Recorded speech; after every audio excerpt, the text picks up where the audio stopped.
grateful to have Heather here with us to do this talk. As I mentioned, we'll do some giveaways. So Heather's donated some gift cards. We have a couple hats that we'll give away. So I think everybody's signed in now, but London, if you'll just watch as people come in and make sure that they sign in. So we don't do like a formal introduction for these just because we kind of like to get to know the speakers as we go. But just so that you know the audience a little bit, so there's quite a few SU entrepreneurship students in here, and then also some community members that either own their own business or are interested in starting a business, a lot of clients at the Innovation Center here. So just to kind of get a little bit of a feel for your audience. So to start off, can you just tell us a little bit about yourself, your background, kind of how you got started into the business world? Sure, yeah. I like to kind of preface, I know a lot of you guys are college students, and that's great. I never graduated college. I did go to college, super fun, but I never graduated. I worked as an office manager at a dental office for a lot of years. And then when I had my second child, I decided to retire, and I went home and I was a stay-at-home mom for a little bit.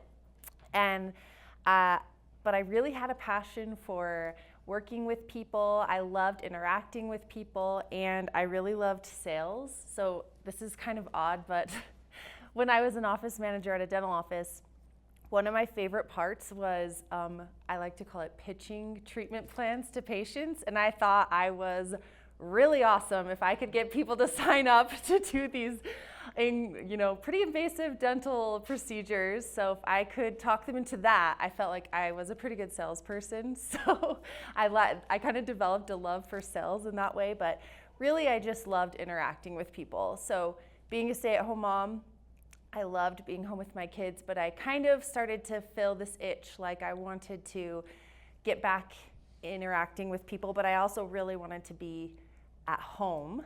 My husband was he was working with a financial advisor, and he kind of had aspirations to have his own financial advising firm at one point. So I decided to try to come up with ways to make a little bit of extra money so we could put that aside to start that venture.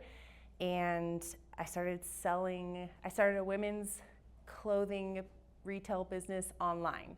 So that's kind of how it started, just trying to make a few extra dollars at home with my kids. And was that kind of like your first experience with starting any type of business? Oh yeah, for sure, yeah. I have entrepreneurs in my family, but it was definitely, I can't say that it was ever like on my radar, like I want to be a business owner, I want to start my own business. It was just kind of like, oh, well, why not? I could try this. And then it kind of just grew from there. Yeah, so what were some of the obstacles or some of the fears that you had when first starting? Because I think everybody kind of goes through like, yeah, I might start a business someday, or I have a desire to start a business, but how do you know where to start? What do you have to do to be able to start selling? Some of those things and the fears and challenges you went through. Oh my gosh, so many fears. I mean, I think everyone can relate to the fear of failure, especially if you're like starting your own business, your own entrepreneurial journey. You feel like there's no one to fall back on. So like if you watch sports and you're watching like a basketball game, there's, a bunch of players out on the court at one time. So technically you could kind of be like, well, if you would have done this, then, I could have done that. But when you start your entrepreneurial journey, it's kind of really just on you. And so the fear of failure is huge. So that was definitely a fear. Thinking back to before I started, I think like the investment, like investing into yourself financially and, taking that risk. One of the things, so when I started my online women's clothing business, I had mentioned my husband was working at a financial advisor firm, and soon the business kind of took off. And at one point I went to him and I just said, look, either you have to stop what you're doing and come work with me, or I have to stop what I'm doing and we'll just put all our eggs in this basket, because it was too much for me to do it by myself at home with the kids. My middle child that I'd had, he was only like 9 months when we started, and so I was feeling a little bit stressed. And we ultimately made the decision for him to leave his job and come do our business full time. And that was really scary, kind of taking that leap to not have that consistent job working for someone else. You know, he had a consistent paycheck. And when you're an entrepreneur, it's just kind of like this all the time. So taking that risk was hard, but also if you are devoted to it, you're committed to it, you figure it out. So I don't know, I'm going from the mindset of how I felt in the beginning, and then I have grown since then, but kind of getting into that beginning mindset. I would say the fears are just definitely like self-doubt, fear of failure, all that. And how far along, like how long had you been in business when, like at the time that your husband quit his job? Not very long.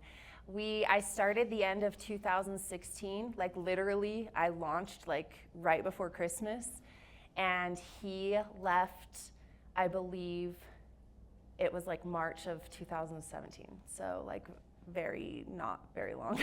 Yeah, so it's pretty quick that you realized this business had something to it that you could potentially make it your full-time household income. Yes. Yeah, it was great. Yeah, not to brag or anything, but I was making more money than he was, so. I would love it if my wife started a business and was making, so nothing to be embarrassed about. So with that, did it, like, first thing you launched, was it just successful right off the bat, or how were you marketing? How did you kind of get your name out there? It probably helped that it was close to Christmas time and they can buy your clothing as gifts. But tell us about that. When you first got started, did you just have customers coming right from the start? Did you have to kind of reevaluate marketing plans? What was that like? You know, so back in, it's crazy to think, like almost 10 years ago, like TikTok wasn't a thing, Instagram wasn't a thing, but social selling, meaning like doing live sales and everything, had just really started to take off. And you guys are like, a lot of you guys are very young, but when I first started that, the algorithm was like everybody's BFF. You like could do no wrong. Everyone was getting reach, so I did a lot on social selling, and that kind of helped for sure. I like to talk about, and I don't know if you're gonna ask the question about like, you know, marketing tips and tricks, but one thing I did when I started, I just made sure, I kind of made myself the brand, and I don't think that is like necessarily something every entrepreneur can do. It depends on what your field is, what your industry is, but I chose to make myself the brand, and I just really leaned into kind of my goofiness and my love of connecting with people, and I just was authentic, and I felt like it spoke to people.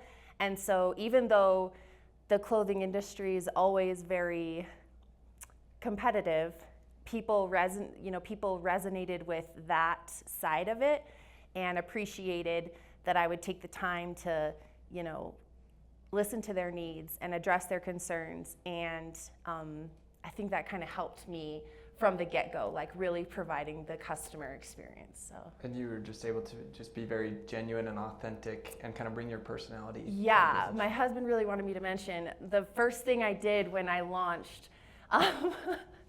I was born in 1987. I grew up in the 90s. NSYNC was like the thing when I was young, and so I wrote a parody to NSYNC's Bye Bye Bye song, but you know, like bye bye bye, and I did a music video to that, and that's how I launched it. Like I said, it was before TikTok, before Instagram was out, but it was like, we were all like talking like, what is this Instagram thing? Like, what? Reels were not a thing. And so I just like uploaded it onto Facebook, and how I started, and people, either they were Backstreet Boys fans or NSYNC fans, but you know, they were like, okay, oh, she's weird, let's see what else she's doing. And that's kind of how it started.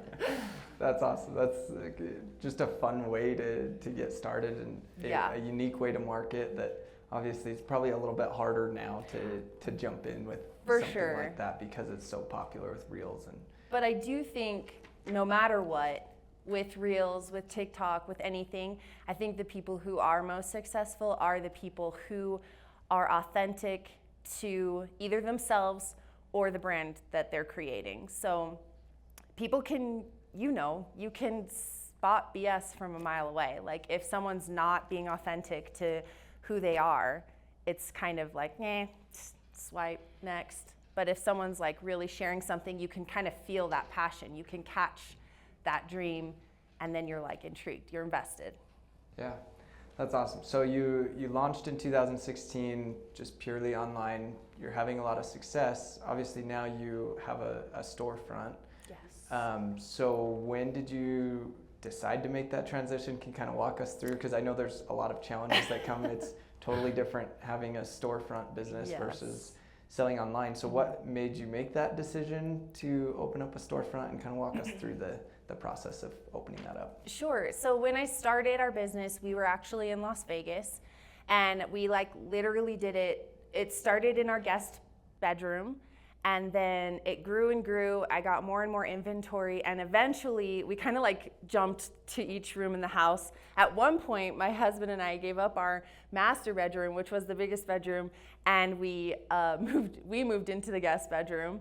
And then I was like, no, I want my room back. We're gonna put it in the living room. So literally when you walked into our house, it looked like a store.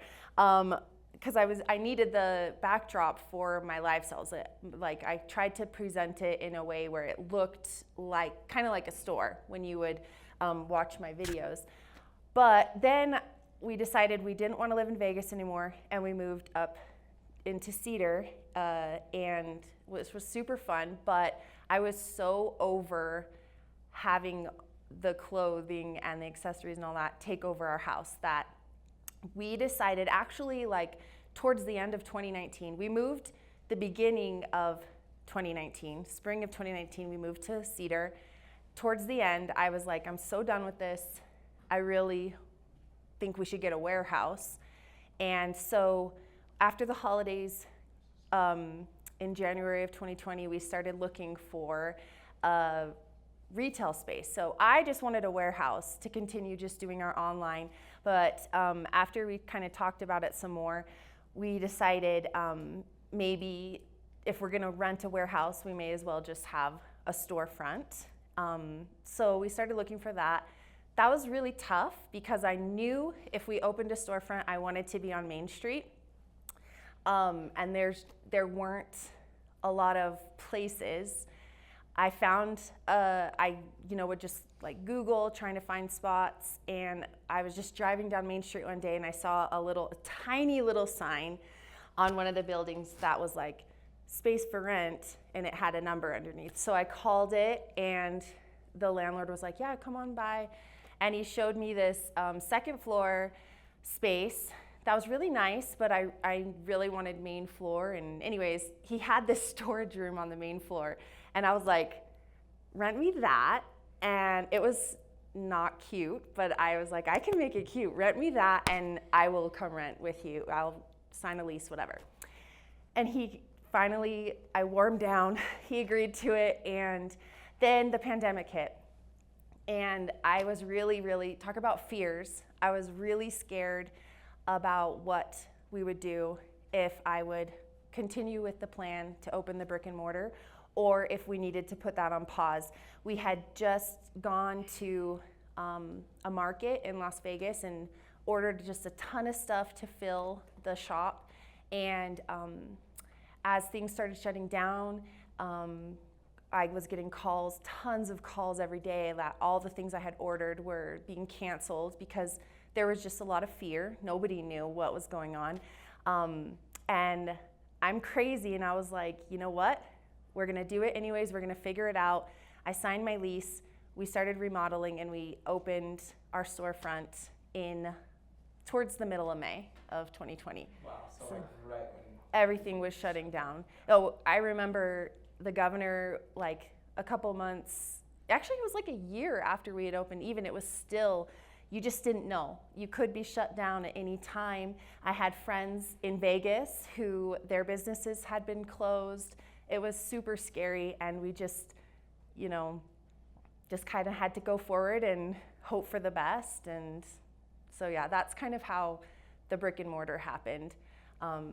We needed a space. I'd wanted everything out of the living room. And so the brick and mortar was born. So yeah. So if nothing else, it was going to be your storage for all of your That's kind of what we inventory. thought. We're like, okay, worst case scenario, everything closes down and I'll just do my live sales there and it'll be okay. We'll figure it out. So Yeah, and so you were still selling online all this time too, right? Yes. So you still had that to kind of keep you afloat as yes, you were. yeah, because that's all we ever had. And you know, it was kind of funny when we opened our business in 2020. Obviously, there was all the other businesses down on Main Street, and you know, it's a pretty tight knit community. Everyone like talks to each other, and you know, a lot of people were concerned about what sales would be like because the Shakespeare Festival was shut down that year, and I guess a lot of businesses relied on that. But we didn't know any different, so we were like, "Oh, that's great. I don't know, it's fine." So, 2020 was a great year, actually. I will never regret, and it also makes for a great story. Like, it'd be like everything was shutting down, and I was like, "We got this," you know? Yeah, you literally opened up as everybody else was shutting down. So what does it look like now as far as like, are most of your sales still coming online, and then you still just have the storefront here to sell locally, or kind of what does your business model look like? It varies from season to season. So you know, I think a lot of people assume that that we mainly rely on tourism to make our money, but we actually do very well throughout the year. We have a great local support. I still have lots of online sales, but I would say as of right now, you know, talking about things that I wish I could have known opening a brick and mortar, I had no idea how much time and effort it takes to have a physical store versus just an online, like you had mentioned before. It's almost like you need two separate business plans. They can complement each other, but I went into it thinking like, oh, just you know, hang it up and people will come. And I think it's a common misconception. People think like, oh, I'll open my business and people will come. I just have to open my doors, and that is not true. You have to do so much more than just open your doors. And so I feel like my online presence is not what it was when we started. It's definitely most of our sales, most of our business comes from the brick and mortar at this point. So Cool. And with the online sales, are you just in the U.S., selling across the U.S., or are you shipping outside of the country as well? I only ship in the U.S. I do ship to Canada, but I don't ship anywhere else. And really the main reason for that is shipping is crazy. If people reach out to me and they want to shop, I try to work with them, but it's just really, really, and the reality is it takes like so long for things to get to them, generally speaking. So only like a handful of orders to Canada even. We have but the cool thing is in Cedar, we actually have visitors from all over the world. So I've actually sold to people basically from every continent, almost tons of different countries. It's really quite cool. So wow, that's fun to see that side of the tourism, meet people from all over with the brick and mortar. Mm-hmm. So with maybe let's take the opportunity to tell everybody a little bit about your business, what exactly the range of items that you do sell, where you're located, some of that, because we do quite a few events with the Women's Business Center, and some of them just rave about all your clothing and the hats and different things. But as I was telling my wife about it, she's like, I didn't even know she had a store here. So I know there's some that didn't know you were here locally, sure. that you have a store. And my wife was looking at it. She's like, I would love to go shop there. So. Well, that's so nice. Yeah, actually, that's like just before I talk about my shop, just never, even if you have like a great customer base, don't ever assume that you've reached everyone. We're on Main Street. We're located on Main Street, and just in this tiny little block that we're on, there's 1, 2, 3, 4, 5, 6, at least 6, maybe 7 boutiques. Yet I never feel a sense of competition or rivalry because we're all different, and there's always a market. It's like, think of when you go to the grocery store, and this is like, I hate going shopping for paper towels because it's like, why are there so many paper towel brands? It's like, just why? But it's like everyone has their own specific brand that they like. They're all the same thing, but they're all different at the same time. So whatever your industry is, there's always going to be competition per se, but you don't have to feel like it's oversaturated. There's always a market. You just have to find it. So we're called Front Porch Twang, and I like to say that we're a women's clothing company, and I like to say that all of our clothing has like a touch of twang, meaning like a country vibe, but it can really work no matter how you want it. I try to find things that are very trendy but practical. So I like to say I curate clothes for like the everyday woman, and one thing I'm really proud of is that our shop is 100% size inclusive, meaning I don't just carry small, medium, large. Everything I carry comes in small to 3X. So there's not like one section for one size, one section for another. It's fully integrated throughout. And so that's kind of like, we're the country Western vibe, but also I think we are the only 100% size inclusive store in Cedar City. So I'm really proud of that. Yeah, that's awesome. So you touched a little bit on some of your marketing being very personable, being yourself, authentic, genuine. How does that differ? Obviously, you have to have a different marketing strategy for your online side of the business versus your brick and mortar. So you gave an example of how you started online. How did you start with the brick and mortar? And it helps that you're on Main Street, so you have a good location for tourism and things like that. But the locals, how did you get word out to the locals, and how has your marketing plan changed?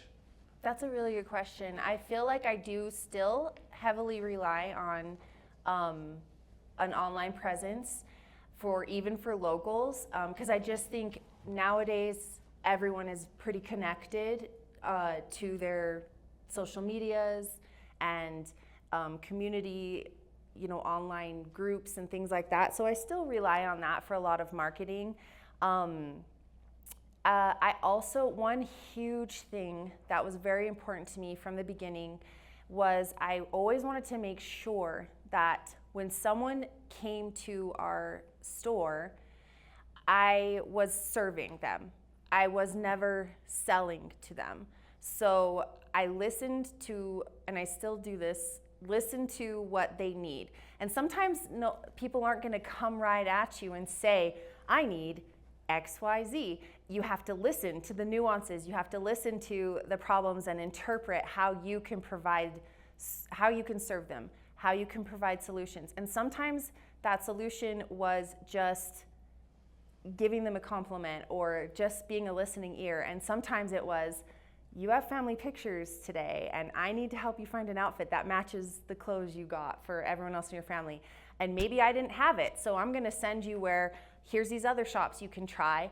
And so maybe I don't make the sale that day, but they remember that I helped them and I served them, and so they wanna come back. So that's like a huge way. I'm always looking for the way to provide the best customer experience that I possibly can. And that kind of bridges, like anytime the customer is interacting with my brand, I want it to be, I'm curating that interaction. It's intentional. So whether it's commenting on an Instagram reel, or I'm sending an email, or they're coming into the shop, whatever it is. I am curating that interaction, making it intentional, because I have found that you can pay a bunch of money on ads, whether you're doing it in magazines or you're sponsoring ads on Facebook, whatever it is.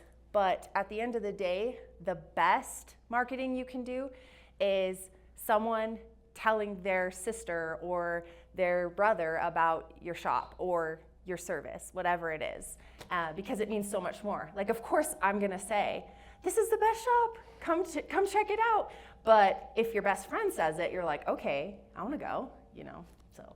Yeah, I love that. And I love that you take the approach of just trying to find a way to serve them where they walk away feeling uplifted. I know it's always frustrating. You go into a store looking for something, and it's like, sorry, we don't have it. Yeah. So then you're able to help them find it. I'm sure the other businesses around you appreciate that you're referring people to them as well. They and do then the same. Do the same. Yeah. Like I said, I don't ever view anyone in my industry, I view them as community instead of competition. So that helps a lot, because if you kind of get into that limiting mindset, like the scarcity mindset, it's really hard to grow because you're kind of like, oh, this is mine.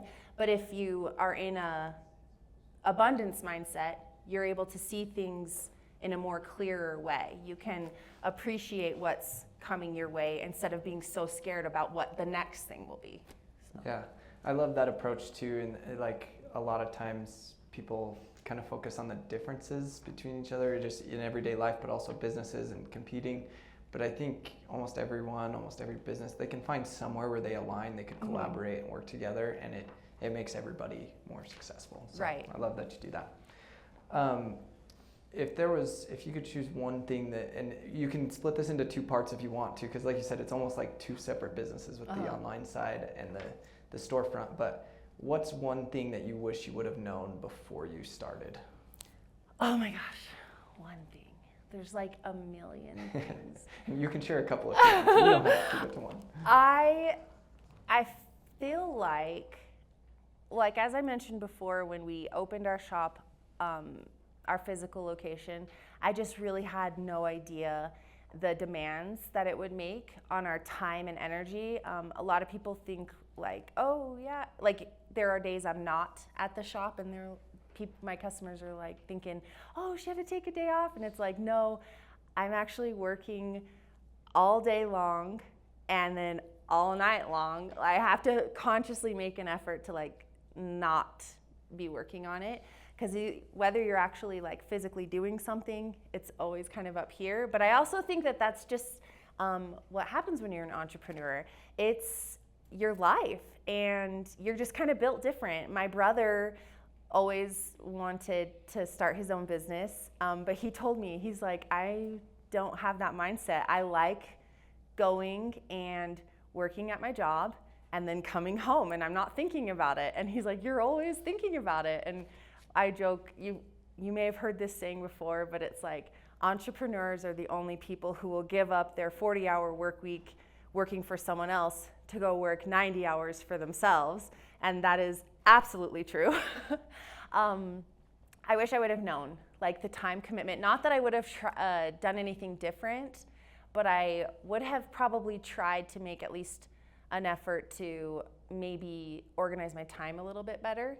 And then, like we had mentioned before, just going into it knowing these two things need to be separate. Because I do feel like when we opened the brick and mortar, it took over everything. So that's why our online presence, it didn't actually like shrink so much, but this grew, the physical location grew so much that I didn't have the time and energy to figure this out. I needed to focus on that, the brick and mortar. So I wish I would have known that 100%. Honestly, though, that's like the biggest thing, like just having your business plan and then knowing that it's going to change. I think sometimes there have been points in my business journey where I have been so hard-headed, I didn't want to adapt, I didn't want to change. And I think it hurt me in certain ways, like hurt our growth, kind of stunted our potential. And it took me longer to realize it than if I would have been more open and aware even. And that's another thing, actually, tracking your numbers and your data points. So if you, whatever your goals are in your business, you need to come up with data points that you can measure on a regular basis. At the beginning, because like I said, I didn't have these, I never had this burning in my soul to become an entrepreneur. So I went into it not really knowing what I was doing and just kind of winging it. And it worked for a long time until it didn't. And I wish I would have known, let's look at these trends so that we can see if there's a dip, I need to be able to see it. If there's a spike, I need to be able to see it. And if I would have been tracking my data points and my numbers, I could have been better prepared and made more educated decisions. And maybe I would have been more willing to make changes when I needed to. And it's funny because I do both. I'm very stubborn and I don't want to change. And then also, if something freaks me out, then I'm like, let's change everything. And it's like, you can't do that either. You have to find a middle ground. And that's why tracking your information, your data points is so important, because when you own a business, if you don't own one already, I'm just gonna tell you that there are times in business ownership where in the span of a day, you will have the highest high and the lowest low, and back again, even multiple times in a day. And it can be really tempting when you're on the highest high or in the lowest low to make drastic decisions. But never look at it a small sample size. You need to always step back and look at a bigger picture. And the best way to do that is to be knowing your numbers so that you can look at the trends and see how it is. Because sometimes you're having a bad day and you feel, or a bad week even, or even a bad month, and you'll think, this isn't working, I'm failing.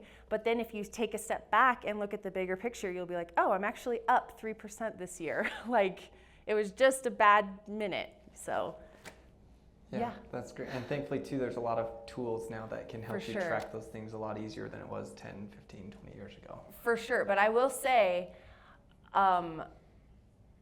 even not having, if the tools that are available to you scare you at first, even something as simple as writing it on a little spreadsheet or just on your paper, just write something, track something so that you have a point to go from. Like you said, there's so many amazing, like basically everything tracks everything now. It's kind of crazy. But if that intimidates you, even just writing, like say growing your social media platform was important to you, once a week, like every Sunday, write how many followers you had, what your reach was. You can get that in your dashboard and then go back to it the next Sunday and the next Sunday and see. And then you can look back and see, okay, what did I post? Because we grew this, this week. What did I do that was different? And kind of use that. Yeah, I love that. It reminds me, I have no idea what the exact quote is, but basically if you want something to grow and be successful, then you need to measure it, and that's it's going to keep you focused on it, keep it a priority for you. Yeah, because it's easy to go by emotion, and I'm really bad about that. So I've had to really adapt and learn. You cannot make business decisions based on how you feel. You have to make it on the hard data, and that's the only way. So yeah. If you're not measuring it, you're not going to know. Yeah. So you mentioned that, like, as you're going, you've made some mistakes along the way that may have stunted your growth and things, but you've found ways to overcome them. You've learned a lot of lessons on the way. So with where you're at now, are you still looking to grow and expand? And if so, what challenges are coming along with that? Kind of at this point now that you've been in business for 8 years now? Mm-hmm. I mean, I feel like as entrepreneurs, you always want to grow in some way. And I always want more. I always want to be reaching more people. I want to be providing more service in our business. I definitely want to grow. I don't feel like I have, I'm really looking to grow my online back up. That's a great space where there's literally limitless potential if you're willing to do the work to get after it. Like we had mentioned before, I mean, it's a lot different than when I started. There's so many platforms and so much more competition in like fast fashion and things like that. So definitely challenges that way. So yeah, we're just kind of looking at what we need to do in order to be able to reach a wider audience. And I will just say any part of your business when you're making decisions, a good place to start is by looking at your ideal customer. And I always tell people, think of your ideal customer, like build a profile for them. So like, how old are they? What are their hobbies? What are their fears? What are their dreams? What do they want to do with their lives? What job do they have? It sounds kind of crazy because it seems very limiting when you're talking about a singular ideal customer. But the reality is when you get really specific about who your customer is, then you're able to really market and make decisions within your business for that person. And it helps take away a lot of the guesswork, because they'll say, like, if you're serving everybody, you're serving nobody. It's kind of like not everybody's gonna like you. That's just the bottom line, and that's okay. So accept that and really just hone into the person you want to go after, and then be the best you can be for them, and that will help in your growth and your decision making. So we're kind of going back to the basics and thinking about our perfect customer and how we can best appeal to her and go from there to grow online. That's great. I love that. So you've talked about some of the challenges that you've faced. I know obviously it's fun to see a successful business that you're doing well, but I think every successful business has gone through, like you mentioned, they have their highs and lows, go through challenges. Can you share with us either a recent challenge you faced and how you overcame it, or maybe one of the biggest challenges that you've faced with your business and how you overcame that? Lots of challenges. But one of the biggest, I think, was just the pandemic. So much unknown, and really going back to your ideal customer, like our ideal customer, their whole life changed. So we had to adapt to that. We sell clothing, but nobody was going anywhere. So nobody cared what they were wearing. So we had to really kind of reevaluate, okay, people are staying home and they want to be comfortable. So, hey, maybe instead of ordering these, dressier things, people aren't going on cruises and things. You don't need all this fancy stuff. You really just need something cozy and comfy to wear at home. And then what kind of things were people using? Like at the time, obviously, people were trying new hobbies. So we tried to find things that people could use in their hobbies. Like we even sold masks at one point. We sold a lot of athleisure. I have friends in the industry that they kind of switched. Oh, we sold lots of snacks because people were like staying at home, snacking and things like that. So that was one of the challenges. And obviously just like supply chain issues.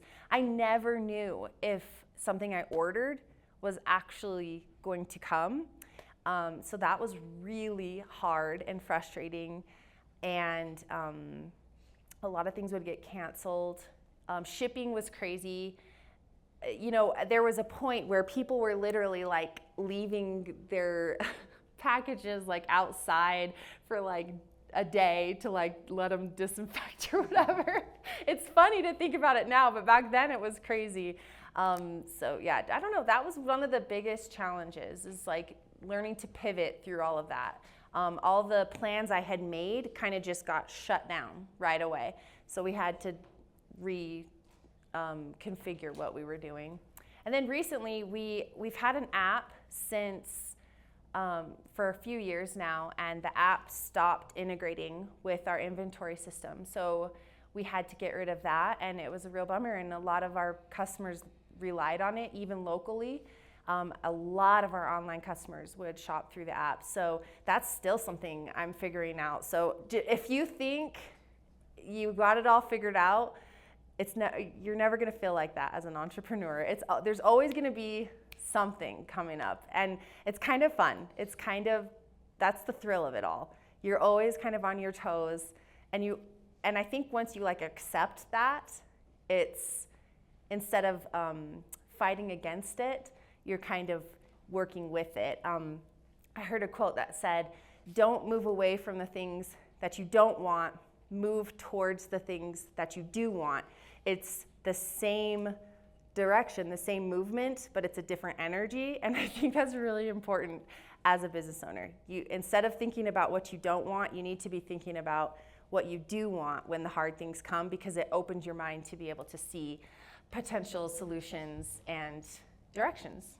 Yeah, thank you. I think that's been like a very consistent message that from people we've interviewed in these innovation talks from a very wide variety of industries, is just that every business owner, every entrepreneur has to change, pivot, adapt in one way or another, pretty much constantly every year, so I want to make sure I leave plenty of time for questions from the audience too. So I just, as one final question from me, so like we talked about, most of the audience is entrepreneurs or has an interest in owning their own business someday. What is one thing that you've learned, or one piece of advice that you feel like could be applied across many different industries? Can I give two? Yeah, I say one, but yeah. Okay, first one is a mentality one, and it's you don't have to believe everything you think. So whether that's you having self-doubt, whether that's feeling like you're failing, or worrying about thinking what other people are thinking, wondering if they're judging you, you don't have to believe that. You can let that go and focus on your goal. I think one of the biggest issues for me in my entrepreneurial journey has been constantly struggling with self-doubt and imposter syndrome. If I've had success, sometimes I think, well, that was just a fluke, that's great, but that's not real, and it's like, no, you have to own the good things that happen to you, and you have to believe that you are worthy of the good things happening to you, and you have to work your butt off to get them, but it's so worth it. So just you don't have to believe everything you think. If it's a negative thing, you can let it go. It doesn't have to resonate with you. And then as far as like just something that can be applied across any industry, like directly to your business, is just the quicker and more effectively you can nail down your brand, the better.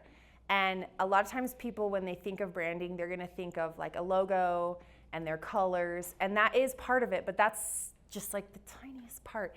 You really need you need your brand voice. You need to, like how I talked to you about how I decided to kind of become our brand.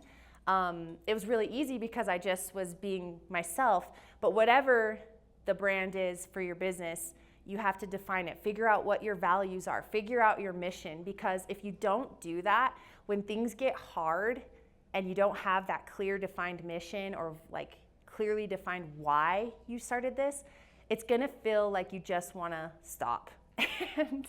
But if you have that to hang on to, you can keep pushing through.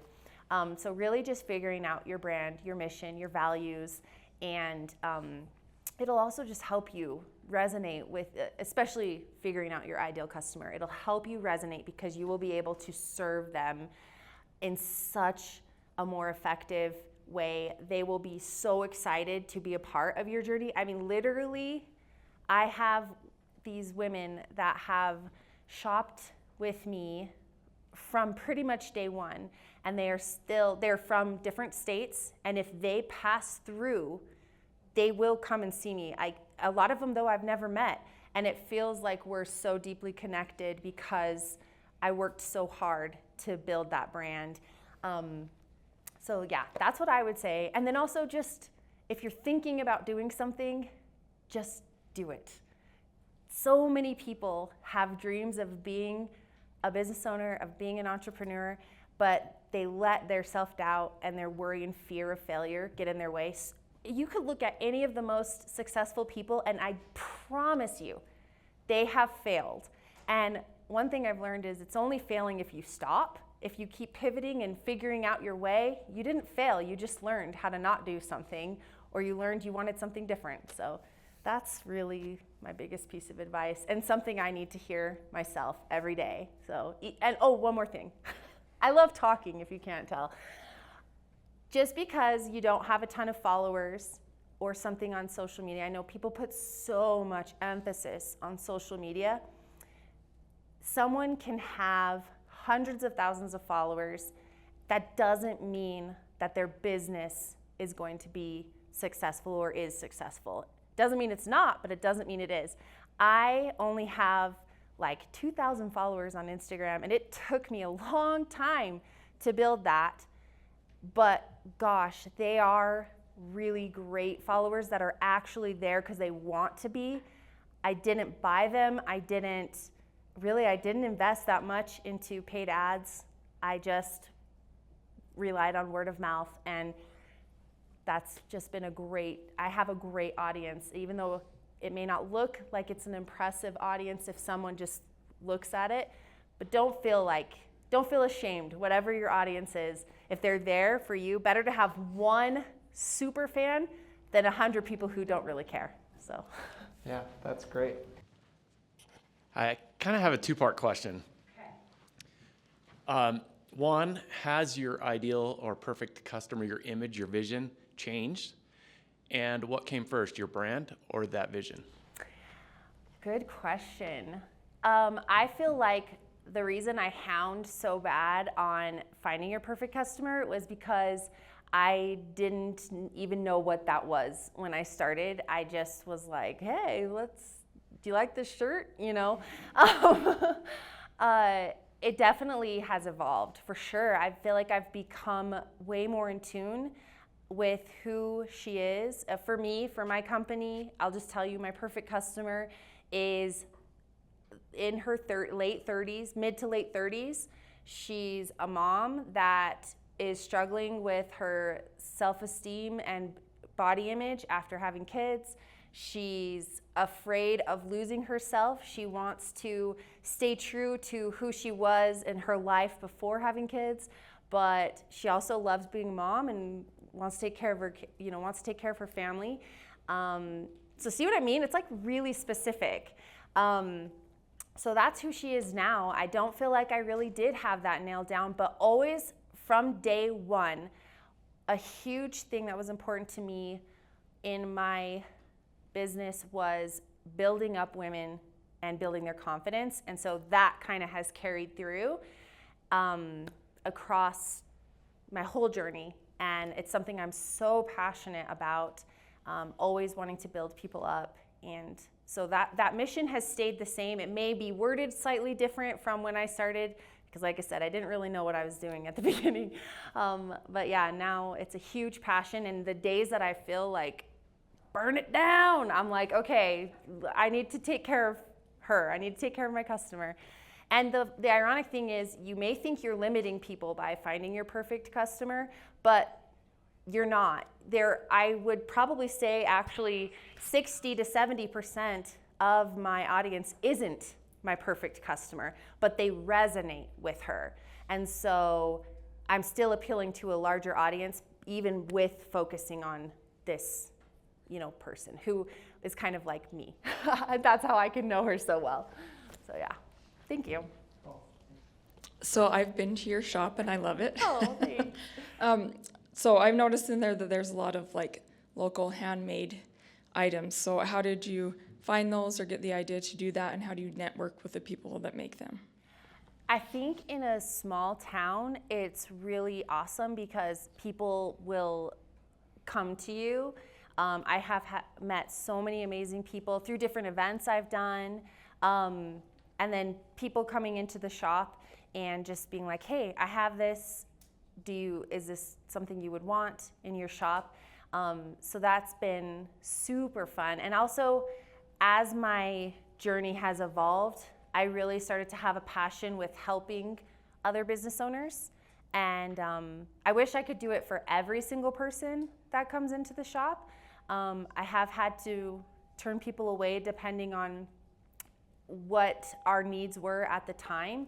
And so that's really hard, but I always try to support everyone, whether that be doing a shout out on social media whenever I can, or even just telling people about products and other businesses. I love collaborating, and I love helping other businesses as much as I can. Thank you. I think that's a good point too, because obviously you have to take into account your brand. Like if I came with my pickleball paddle business, it's like, hey, can you sell these? Like it doesn't really fit with your brand. Right. It has to make sense for you too. And right, and that's hard too. Like learning how to say no and that goes for just life in general. Like you can't say yes all the time, even if you really, really love someone and want to see them succeed. Sometimes it's in both people's best interests. You have to, say no, but there's always ways to support, so. Yeah, that's great. Okay. Knowing everything that you know now, if you had to restart, would you focus your energies on the brick and mortar or on your online business, and why? That is really hard. So I think it's really subjective. For me specifically, I have, in the midst of having my business, I've had a child. So I have a little girl at home, and sometimes it's really tough to, have that balance. And sometimes I crave going back to online only because I didn't have a shop to attend to, during business hours. I was free to, I could just be in my sweats and looking janky and taking care of my kid and just responding and doing things. And then I get ready. In fact, there were times I used to do my live sales in the evening. So I would just be chilling all day, and then I'd get ready at night and do my live sale. And sometimes I didn't even curl the back of my hair, y'all. They weren't gonna see it. I could just be there like that. So I miss that aspect of it. So with my daughter now, sometimes I do feel drawn. Like if I started over again, maybe I would want to be online only, but then it's hard because I've met so many incredible people, both other small business owners and customers that I wouldn't have met if I didn't do the brick and mortar. So I'm sorry, I don't have an answer. I think it's just, different times of life and things. So yeah, thank you. I don't know if you've gone through a moment where you've wanted to quit or give up, but maybe in the lowest moments when you felt super stressed, what have you done to overcome those moments of stress and anxiety? That is such a good question. And if any business owner says that they haven't gone through that, girl, they lying. They've been through that, okay? Going back to the mission of the business, definitely helps, but really at the end of the day, this business is what this is our income. This is all we have right now. This is our main source of income. So if I don't do it, then, I won't, mama got bills. So that helps, but also just really understanding, like I mentioned before, when you're in your lowest of low, it's so important to step back and look at a bigger picture, because you can, and even if you look back and you're like, wow, things are trending downward, the way I was feeling is a representation of how things are going.